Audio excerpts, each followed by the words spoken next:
Lumuhod ako sa harapan niya. Ha? First time kong gumawa yan, lumuhod sa harapan niya. Nagpakatanga ako doon. Naging bata, lumuhod sa harapan niya, nagmamakaawa. Ha? Lumuhod ako sa harapan niya. I-review niyo yung CCTV niya. Lumuhod ako sa harapan niya, nagmamakaawa, nabitawan niyang kutsilyo na yan. Sa sobrang takot ko, pagdating sa bahay niya, tatalon sana ako ng bahay niya. Ha? Tatalon sana ako sa bahay niya. Sobrang takot ko nung gabi na yon. Gusto ko sumigaw kasi walang kapitbahay yung bahay niya. Sobrang takot ko, tatalon ako sa bahay niya. Gusto ko sana magpakamatay nung gabi na yon. Bahala na, mabuhay. Mga kampenyo, tirahin na natin itong may init na issue ngayon. Pasok, intro!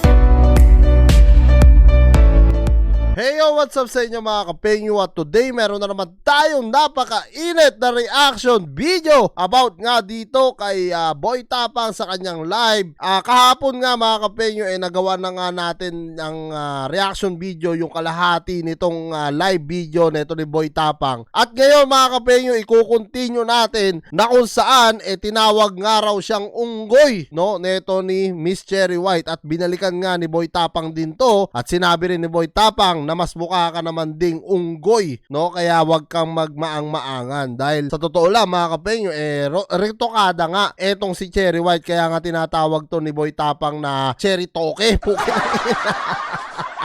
At tara mga kapenyo, wag na natin patagalin at sabay-sabay natin panoorin kung ano nga mainit na mensahe ni Boy Tapang dito. At ultimo sa police station, napadpad na sila. So ngayon, ang gabi na yon, pumunta kami police station, nag-file ng kaso, may video ako. Yung tropa ko, si Jules, yung payat, yung isa, tropa ko.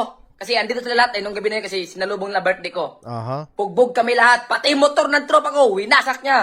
Ako nagpagastos. Naku po. After nyan, police station, ilang oras, ayun nga, si Cherry nagchat sa akin, kausapin mo ako, gusto kong maging okay tayo. Sobrang tanga ko dahil mahal ko pa yung tao, nakipag-ayos ako. Kasi akala ko nung time na yon, yun na talaga. Kasi malala na eh. Lahat naman kasama niya, yung mga straight na lalaki, hinamon pa ko suntukan, aba, ang tatapang. Hinamon ko suntukan, ha? Ano daw, hinamon siya suntukan o siya naghamon ng suntukan? Balikan nga natin konti. Malala na eh. Lahat naman kasama niya, yung mga straight na lalaki, hinamon pa ko suntukan, aba. Okay. Alam naman kasi natin mga kapenyo yung Tagalog ni Boy Tapang hindi ganun ka ka-fluent. At kung saan, sinasabi niya rito na hinamon nga siya ng mga kasamahan nito ni Cherry White na mga straight na lalaki. So, medyo makapalmoks pukin ang ina. Kapalmoks din ng mga kasama, nakikialam dito sa awayan ni Cherry White at ni Boy Tapang, no? Hindi na dapat nila ginawa yun sa tao kasi unang-una sa lahat, dumayo sila sa Cebu, no? Kumbaga, pinatuloy na sila ni Boy Tapang doon. Kahit papano man lang, konting konting kahihiyan lang ba? Ang tatapang, hinamon ko suntukan, ha? O ngayon, lalabas ugali ng Cherry White yun. Hinamon nila ako eh. Hindi kayo kawawa, lalabas ugali. Alam ko naman, hindi dapat sana ilabas eh. Wala eh. Puro palabas sila pa, victim na ako masama. May karapatan din ako. May spirito. Ha? May spirito ako. Nahiya na espiritu ko. So ngayon, after nun, nagpag-okay ako sa kanya. Nag-chat sa kay GB. Akin yung chat mo. Eto na, si JB Tapang, yung pinsan ata o kaibigan nito ni Boy Tapang, mga kapengyo. Yan. Naglag siya ng konti. San ba kayo ngayon? Sabi ni JB san ba kayo Miss Che? Uwi na talaga kayo. Nandito ako kay Ronnie. Nabugbog ko kaya ba yung tropa nyo? Yun, nabugbog niya. Sa mismo nagsabi. Kukunin ko mo yung mitiprop ng video sa resort kung buhay pa yun ng CCTV. Takbo-takbo para kayong mga tanga nung gabi na yun. Takbo ka pa na ilag. Bang, bugbog. Apakatapang na babae talaga. So ngayon, after niyan, naging okay kami. Pinatawad ko na nagawa. Di ko na-imagine na, bilang isang babae, ganun ugali. Kakalimutan na partner ka niya. Hinampas ka ng bato. Binatukan ka. Sintok ka. Yun, napagaling na babae. Magaling. Kumbaga sa parang sinasabi ni Boy Tapang dito, ginawa talaga siyang sunod-sunuran, no? Na kung saan talagang pinagbubugbog nga sila at binato sila na kung ano-ano nga yung ginawa ni Cherry White dito sa Cebu. Grabe to mga kapenyo, talagang pasabog to, no? Para kay Cherry White. After nyan, okay na kami. Kinabukasan nyan, birthday ko na ha. Yun. Nung nangyari yung mga masarap na nangyari, may naunang mga pangit na pangyayari doon. Ngayon, after nyan, forward tayo, forward. Ngayon, Cherry White, maglabas ka ng baho. Sabihin mo, si Boy Tapang, babaero yan. Ilabas mo ang prop na babaero ako. Ilabas mo ang prop. Alam niyo yung ginawa niya? Kumuha siya ng babae. Napalabas niya, babae ko. Tapos sabi niya doon, ganun ang ginagawa ni Boy Tapang. Apakasinungaling. Ang gwapo mo talaga, Boy Tapang. Ang ganda rin ni Cherry White. Ang ganda niya, puro parinig unggoy daw ako eh. Kala niya di siya unggoy, pareho lang kami.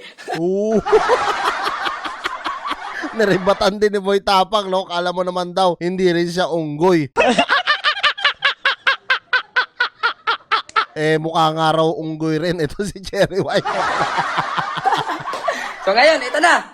Ito na.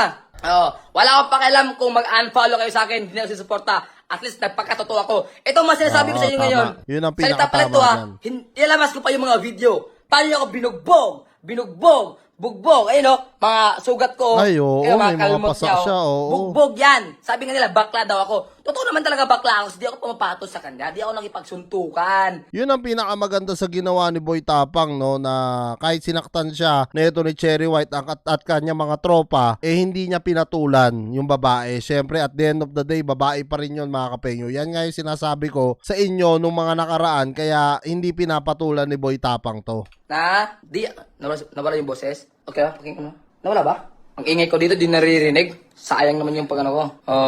Unggoy daw ako eh. Unggoy. Isa naman, unggoy din, pero nakabalot lang. So ngayon, make the story Parang ibig niya sabihin, nakaritoke lang. Okay lang. short. Naging ano na kami Naging okay na kami. Naging okay na kami ng birthday na yon. Forward tayo sa Manila. Yun na nangyari. Ito na nangyari. Pasok, isama natin dito si Honey Page. Ayan, si Si Honey. Honey Page, ang babaeng pinagsisilusan ni Chirituki. Ayun, Ang babae na si Honey Page or si Honey Carpio, ang babaeng pinagsisilusan ni Chitoke. Silus na silus siya dyan dahil dun sa kulab. Silus na silus siya dahil sa kulab. Hindi niya naisip na siya galing din siya sa mga kulab-kulab. Ang dami niya mga kinukulab. At meron pa nga sinasabi sa akin may mga vlogger na iba kung gaano kaganda si Cherry ugali niyan. Ang sabi ng ibang mga vlogger sa akin, sasakit ulo mo dyan, yung babae na yan. Wala ka makukuha dyan. Bibigyan ng sakit sa ulo dyan. At yun nga, di ako nakinig. Totoo naman talaga. Yan, no? Yan na yung sinasabi ni Makagago sa kanya. So, parang sinasabi na rito ni Boy Tapang na hindi nga raw siya nakinig dito sa vlogger. Hindi niya man pinangalanan, pero alam naman natin lahat kung sino yung nagpayo sa kanya talaga, no? Walang iba yon kung hindi si MG. At kung pinakinggan lang sana ni Boy Tapang, hindi sana to mangyayari sa kanya talaga, mga kapenyo. Ako sa totoo lang, concerned pa rin ako kay Boy Tapang hanggang ngayon. At talaga naaawa ako sa kanya habang pinapanood ko to dahil talagang alam niyo, unti-unting nasisira talaga kasi yung pangalan niya rito. At bukod doon, kaya nga nasabi ko sa inyo kanina, si Honey talaga ang pinagmulan or pinag-awayan talaga nila. Kaya lumala talaga to. Ang daming mga vlogger sa akin nagsabi dito sa Manila about dyan kay Cherry. Nilolok ko lahat yun. Pinapalabas ko sa tenga. Pinapalabas ko sa tenga. So ngayon, eto Nagmahal na. ka lang, Boy Tapang. Kaya Manila tayo. Doon sa Manila, nung na-issue about kay Hana Carpio, collab lang yun. Galit yun. Totoo yung sinabi niya Hana Carpio. Tinawagan niya si Hana. Minura niya si Hana Carpio. Sinabihan niya malandi kang babae kahit wala namang ginawa kahit collab lang naman. Sinabi niya malandi kang babae, ganyan, binura niya. Totoo yun. After nun, boom! Yun na simula na. Bush. Bugbog nito. Bush. Ang kapal ng mukha mo. Babaero ka. Bugbogan na naman. Oo. Ayun, bugbog ako dun. May video pa ako, binugbog niya ako. Sa kama niya. Alam nyo, mga kapenyo, kung magkatulpuhan to, malaki din ang pag-asa ni Boy Tapang na manalo rin sa kaso. Hindi sa totoo yan, real talk. Malaki rin ang chance niya manalo, lalo na kung kompleto siya ng ebidensya at si Cherry White wala. Yari si Cherry White din dito, may kalalagyan siya. May video ako na binugbog sa kama. Papatulpo ko yan. Kung aabot sa tulpo, aabot. Hawak ko ang ebidensya na lahat. Bugbog ako. Bugbog niya ako. Ganun ba? Hanap yung relasyon? Mambugbog ng partner? Imbes na lalaki yung mambugbog, babae yung mambugbog. Tama ba yan? Ganyan ba ugali ng babae? Nako, nakakatakot. Ganyan ba? Kung kayo nga mga babae, pag binugbog kayo ng mga lalaki, ng partner nyo, napaka-big deal na yun. Pag babae ng bugbog, okay lang sa amin? Asan yung karapatan namin? Totoo. Ayun. So, ito na. Nang gabi na yun, sino siya kay Hana? Bugbog niya ako, bugbog. Ilang beses na niya ako, bugbog niya ako. Pagkatapos ng bugbog na yun, lumabas siya. Memorize ko lahat ng pangyayari, promise. Lumabas siya sa kwarto, pumunta siya sa dressing room. Ngayon sabi niyo, si Boy Tapang mahirap ikarelasyon dahil ilalabas lahat ng baho. Talagang ilalabas talaga pag kayo yung nauna. Nanahimik ako Papalabas niyo, masama ako? Di pwede yan. Asan karapatan ko? Diba? May karapatan din ako ipaglaban sarili ko ng totoo. So ngayon, paglabas ni Chitoki, lumabas sa kwarto, pumasok sa dressing room niya. Pagbalik niya, Anong ginawa niya? Pagbalik niya, sobrang silos kay Hana. Kulab lang ha. Sobrang, sino nagsisilos siya kasi natural si Hana eh. Maganda yung babae, nagsisilos siya.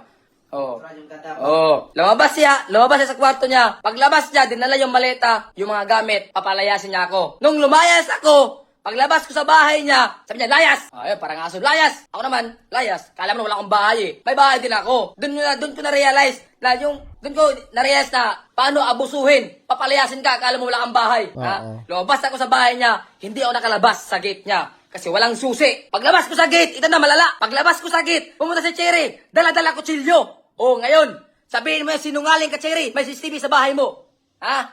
Lumabas si Cherry sa bahay niya. Doon ako sa gate. Iyak ng iyak. May dala siyang kutsilyo. Hawak niya kutsilyo. Apakahaba. Lumapit sa akin. Sabi niya, lapit ka dito. Lumapit ka. Bumalik ka sa taas. Sabi ko, nakakatakot naman yan. Bitawan mo yung kutsilyo. Grabe mga kapenyo, no? Parang nakahanap ng katapat dito si Boy Tapang. Kung ang pangalan niya Boy Tapang, ito talagang Cherry Tapang o Girl Tapang po.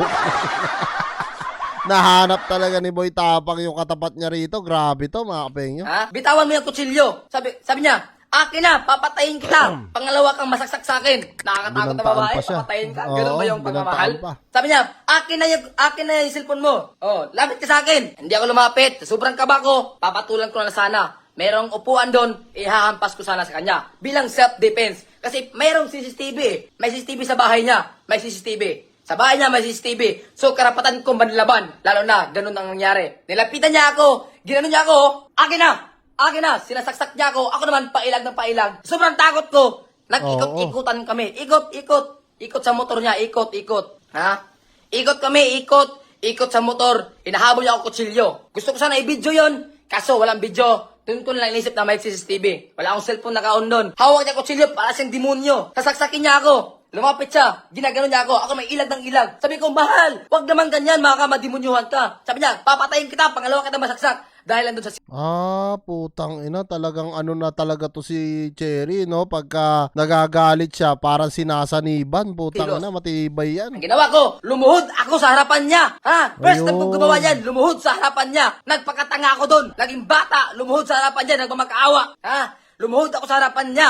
I-review niyo yung CCTV niya. Lumuhod ako sa harapan niya, nagmamakaawa, nabitawan niyang kutsilyo na yan. Sa sobrang takot ko, pagdating sa bahay niya, tatalon sana ako ng bahay niya.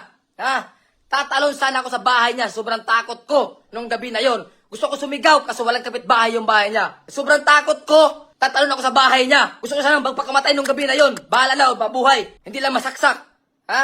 Tatalon sana ako sa tiris niya. Pagdating sa tiris, sabi niya, bitawan niya yung kutsilyo niya. Tatalon sana akong gabi na yon. Hindi ako makaakyat sa bakod niya kasi may kurente yon. Doon sana ako tatalon sa teres niya. Oo. Kaso sobrang haba. Natakot ako, nawala yung pagkatapang ko. Nagmamakawa ako. Ha, lumuhod ako sa harapan niya para lang di ako masaksak. Ganyan ba ugali na babae na gusto niyo, na hinahangaan niyo? Ganyan ba ugali na babae na hinahangaan niyo? Ha? So yan mga kapenyo, no, grabe, ang tindi pala talaga ng awayan neto ni Boy Tapang at ni Miss Cherry. Actually, hindi ko kasi tinapos to kahapon, no, at ngayon talagang naunawaan ko rin, no, dito si Boy Tapang at talagang nakakaawa rin yung naging sitwasyon na ni Boy Tapang dito. Kung totoo man itong kinikwento ni Boy Tapang, pero nakikita ko sa mga mata niya na mukhang nagsasabi naman siya ng katotohanan dito. So kung kayo ang tatanungin ko mga kapenyo, ano nga masasabi nyo dito sa mga mainit na revelasyon neto ni Boy Tapang kay Cherry White? Comment nyo na lang down below lahat ng mga opinion nyo mga kapenyo at lahat po yan mababasa ko. Maraming salamat mga kapenyo at kita-kisa lang tayo sa susunod kong reaction videos.